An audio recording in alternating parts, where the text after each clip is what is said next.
So I want to preface this video with something, and it's the fact that what makes football great, in my humble opinion, is that it's the ultimate team sport. On any given play, in any given game, and in any given moment, one player out of the 11 on the field failing to do what they're supposed to do in any given play can completely blow a play apart. You know, when we see this time and time again, especially in the college football ranks, where, let's be honest, a lot of these guys are pretty much still kids learning to play the game. We see corners bust coverages. We see wide receivers run the wrong routes. We see quarterbacks miss throws. We see running backs hit the wrong gap. We see offensive linemen whiff on blocks. We see defensive linemen miss tackles and linebackers miss tackles all the time. And in those moments, plays largely get blown up or blow themselves up or what have you, depending on what side of the ball they're on. So I know you probably clicked on this video because of the title, but I do want to thank you for a moment, by the way, for watching this video, and I'd like to take a moment here to remind you to subscribe and follow along, by the way. But I don't want you to think that this title is meant to imply that any given player on the football field is any more important than any other, because especially for Michigan and what they're up against this season, well, need I remind you, invoke, I should say, the famous phrase, the team, the team, the team. We're all familiar with that as Michigan fans. They're going to have to get through this season as a very solid, together, unified team, given everything they're up against, like I just mentioned a minute ago. But I think it is fair to say, and we all know this as football fans, some players are maybe a little more consequential than others, or maybe their performances are more consequential than others, or more frankly important for the team's overall ultimate success across the college football season. And that's really what I want to get into in this video. And I want to give you guys my opinion. This is merely my opinion, and I want to hear yours in the comments section below, of course. As always, you can feel free to comment and follow along.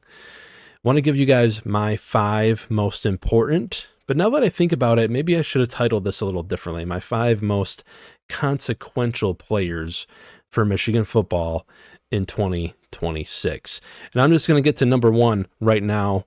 We're going to get this one out of the way. It's Bryce Underwood. One of the most important players for 2026, surprise, surprise, is this team's starting quarterback. And I think it's fair to say, like most any college football team, but perhaps even more so for this college football team, given all the question marks, given all the reporting out there and the rumors and the things that former coaches, I'd remind people, former coaches of rival teams, I don't know exactly how much we should take their opinions into account, though they are friends in one Urban Meyer with the current head coach of Michigan football, which makes things very interesting.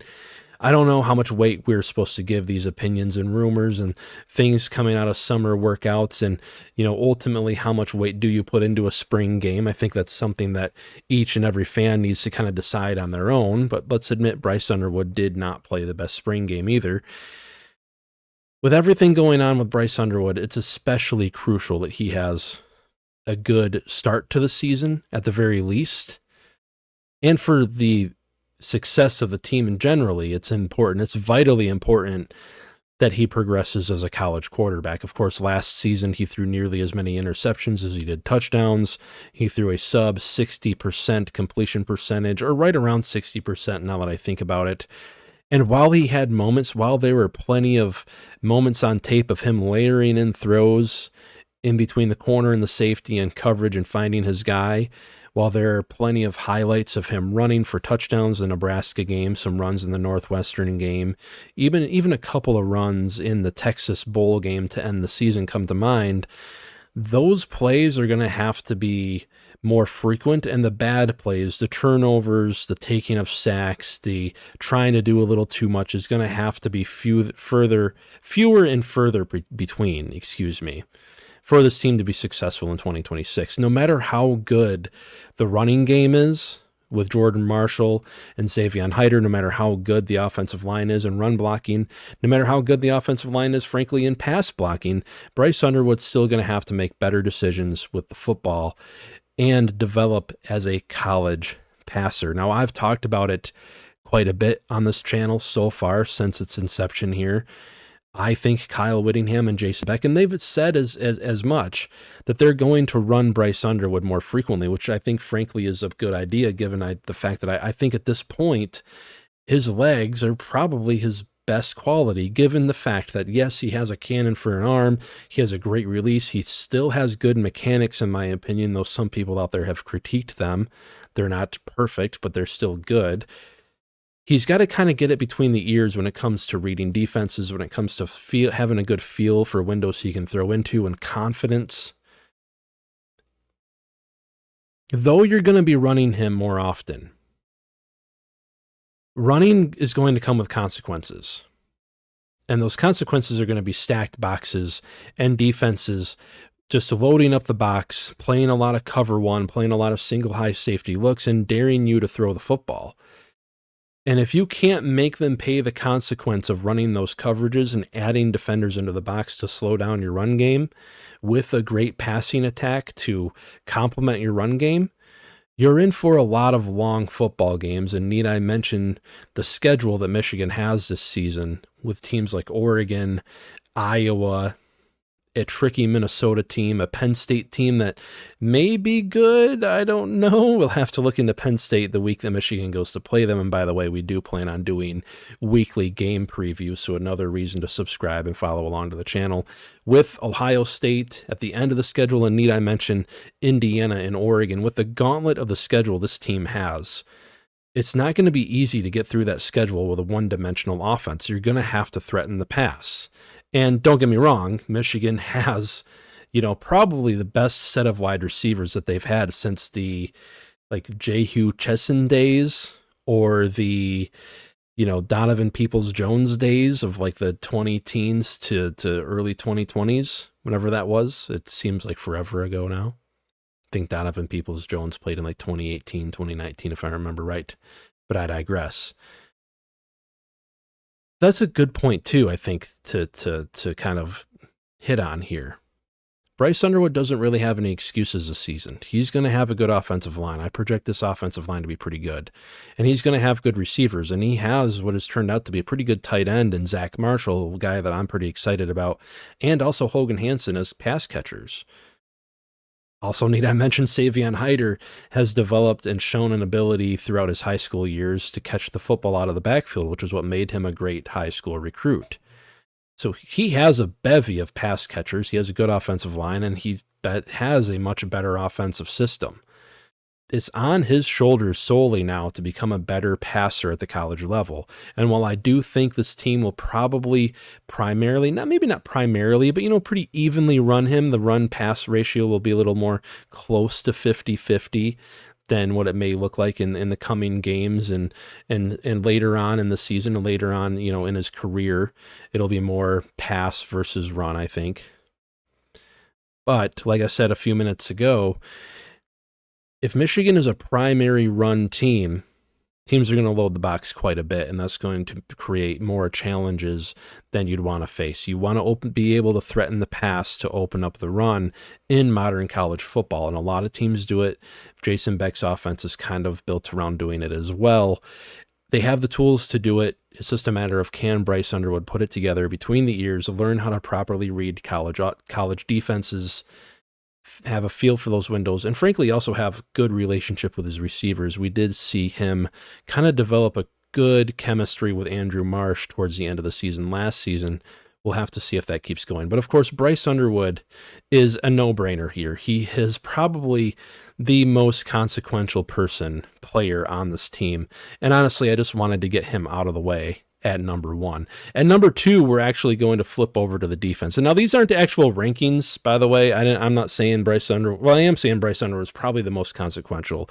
But Gyer Hill is the second player I want to mention, is what I should say. I'm not saying he's necessarily the second most consequential and or most important player on the team. He's really just the second one I listed when I made up this list literally 20 minutes ago as I was researching for this episode. Yes, we run a very, very professional podcast over here, in case you can't tell. But Gyer Hill kind of checks another box or can potentially check another box on the list of things you would expect from a great, successful, dominant college football team, right? Think of college football national champions from the last 5 to 10 years. What do they all have? A great quarterback play, that solid defensive line and offensive line play, and they had a high-quality lockdown cornerback that when you play in big, important games against big-name, important, star-studded receivers, you could put this guy on him, and you could say, let's shut him down. Think of D'Angelo Pons this past season with Indiana, and if you didn't watch much Indiana football last season, if you're that kind of Michigan fan that primarily watches Michigan football, I don't have to go that far back to remind you of a Michigan team that had one Will Johnson where that was the case, and Will Johnson made play after play in the 2022 and 2023 seasons, and even in 2024 after the national championship. Speaking of like the pick 6 against USC in that 2024 USC game, that really opened up games for Michigan football. Now, I don't think Gyer Hill is or will ever be at Will Johnson's level, but he was a highly touted recruit out of high school and has developed into a pretty damn good cornerback so far in his Michigan career. In fact, last season, he probably could have went to the NFL drafted in like the 4th, 5th rounds. He's still listed as like the 6th or 7th best cornerback, according to most NFL draft, analysis websites out there, draftbuzz.com and things like that. But Gyer Hill, considering the competition this season, and again, kind of considering what you'd like to see out of a great college football team, kind of checking that box of having a great lockdown corner, is one of the most consequential players for this team this season. And if you don't believe me, just look at the list of wide receivers Michigan has to face in 2026. Right away in week 2, you get Parker Livingstone, who in his freshman year had over 500 yards of receiving for Texas last season and figures to be a pretty good wide receiver for Oklahoma. You also get Trell Harris, who a lot of people at Oklahoma in the Oklahoma ranks are excited about. And then it kind of ramps up from there. You get Nick Marsh and Charlie Becker at Indiana. Then later on in the season, you get DeCorian Moore and Jeremiah McClellan at Oregon. And to end the season, I probably don't need to mention this to anybody watching this video, but I will go ahead and do it. You have to face Jeremiah Smith, Brandon Innes, and true freshman Chris Henry Jr., who is, by all means and measures, kind of the Savion Hyder of wide receivers this season. Yes, Ohio State got another great wide receiver that you're going to have to cover. You need to rely on Gyer Hill to lock any one of those guys down in any one of those weeks if you want a chance of winning any one of those games. He is number 2 on my list. The second one I'm mentioning of the most consequential players of the 2026 college football season. And I think he can be a pretty damn good corner again this season. Of course, he had issues with double moves and man coverage the last couple of seasons. Hopefully with better coaching and frankly, honestly, in a defense that I think fits his skill set a little bit better, as a long, physical, aggressive cornerback, I think he'll fare well this season. And sticking to the defense, my third most, or no, not third most, just number 3 or my the third also most important player for Michigan football in 2026. Man, I really fubbed that lineup, didn't I? Is John Henry Daly. When we think again of great college football teams, champions of years past, what have they all had? I'm leaving it up to you guys to answer this one. I'm trying to listen to you screaming through my monitor right now. It's elite pass rush. And Michigan, by the way, is going to need some pass rush if they want a chance of slowing down some of the quarterbacks on the schedule. We just mentioned the wide receivers they have to face. Those wide receivers are largely paired up with some of the best quarterbacks, if not one of them being the best quarterback in college football right now. And those being John Mateer, Dante Moore, who I just mentioned is possibly the best, probably will be quarterback number one in the upcoming draft if everything goes as expected this next season, and Julian Sand. And let's also mention Josh Hoover in Indiana. Now, I reviewed Josh Hoover's film. I don't think he's anything near Fernando Mendoza level, but given Curt Cignetti's coaching prowess, his offensive staff and how great they are, and the fact that he's going to have a better supporting cast around him than what he had at TCU, I'd figure Josh Hoover to be a pretty damn good quarterback as well. And what's the best way to slow a quarterback down? Well, you do what John Henry Daly does best. You hit them. You hit them early, you hit them often, and you make them think twice anytime they have to step back into that pocket and throw that football. John Henry Daly was leading the nation in sacks last season before he got injured. He is coming off of an Achilles injury, though it sounds like he's a full go. He was a full go at least of June 1st from all reports. We'll see how he looks and what reports we get out of fall camp. By the way, fall camp just starting in just a few weeks, which is crazy to me. The college football season is nearly here. But you got to find a way to slow down those quarterbacks, and John Henry Daly is the key to that. Now, Michigan will have a good defensive line, don't get me wrong, with guys like Nate Marshall, Eno Etta, Trey Pierce, but I do think John Henry Daly coming in, even as a transfer, is going to be the best defensive line player this team has. And if you watch his film, if you watch our video, by the way, which featured some film that we released just a few days ago, you'll see why I'm hyped for this guy. If John Henry Daly has a good season, good to great season, with 10 plus sacks, Michigan's defense, given all the other personnel they have, given the guys in the back end that they have, with Rodmore coming back, with Gyer Hill, with some of the transfers they got, Chris Bracey, et cetera, Zeke Berry, excuse me. Some of the talent they have back there, if you pair that really good back end coverage wise with a really good defensive end that can pressure the quarterback frequently, that's a death sentence for opposing offenses. Now, do I think this defense is going to completely shut down those elite offenses at like Oregon, Indiana, and Ohio State? No. But what has Michigan been good at doing when they are a really good team, like the teams in the late Jim Harbaugh era? They slow those opposing offenses down just enough to win those games close late in the fourth quarter. That's Michigan's path to success this season if they want to have a successful season, and John Henry Daly is definitely the key to that. Getting into number 4, we have, of course, an offensive lineman. We couldn't do a video like this without mentioning the offensive line, because that's what I love about Michigan football, frankly, honestly. That's what I love about our fan base. Michigan fans know ball largely, and we appreciate offensive line play, and we understand how important offensive line play is. I don't think it's hyperbolic to say, with everything I said about Bryce Underwood just a few minutes ago, it's probably just as important for this offense that the offensive line plays up to its hype too.